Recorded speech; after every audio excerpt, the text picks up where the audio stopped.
નમસ્કાર દર્શક મિત્રો, હું વિવેક કલોલા અબસર્વેની YouTube ચેનલમાં હાર્દિક સ્વાગત કરું છું. મિત્રો 120 ગોલ્ડન રૂલ્સ ઓફ ઇંગ્લિશ ગ્રામરની જે આપણી સિરીઝ ચાલી રહી છે તેની અંદર આજે આપણે રૂલ નંબર 18 વિશેની ચર્ચા કરવાના છીએ. તો જોજો મિત્રો કે જ્યારે પણ કોઈ વાક્યની શરૂઆતમાં અથવા તો તે વાક્યની અંદર જ બરાબર છે ટાઈપ આપેલું હોય, કાઇન્ડ આપેલું હોય કે સોલ્ટ આપેલું હોય, બરાબર છે.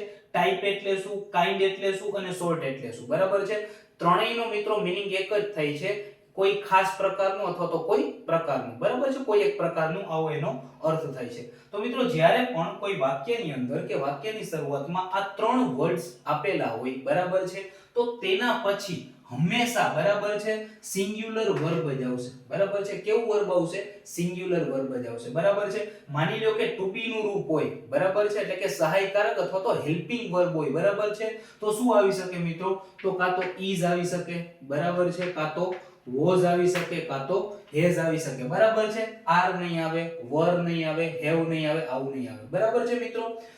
જો આપણે આને ઉદાહરણની મદદથી સમજીએ. પહેલું ઉદાહરણ છે મિત્રો કે this type of students are available, બરાબર છે. આવા પ્રકારના વિદ્યાર્થીઓ અવેલેબલ છે.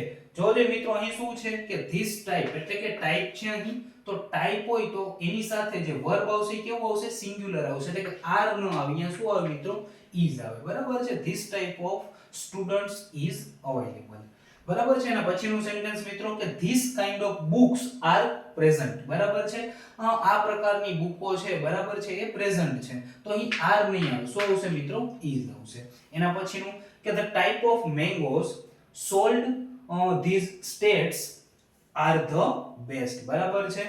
હવે આ પ્રકારના જે મેંગો, બરાબર છે, આ રાજ્યોની અંદર વેચવામાં આવે છે કેવા છે? બેસ્ટ છે, શ્રેષ્ઠ છે. પરંતુ અહીં ભૂલ શું છે મિત્રો? તો કે are નહીં આવે, શું આવશે?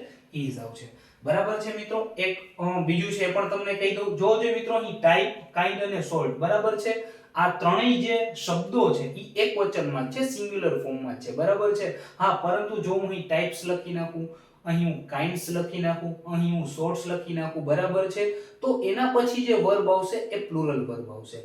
ક્લિયર છે મિત્રો? તો આ હતો આપણો રૂલ નંબર 18. મિત્રો આવતીકાલે આપણા નિર્ધારિત સમય ઉપર આપણે એક નવા વિડિયોની સાથે એટલે કે રૂલ નંબર 19 ની સાથે તમારી સમક્ષ હાજર થશું. ત્યાં સુધી જય હિન્દ, જય Bharat, take care, good bye, thank you so much.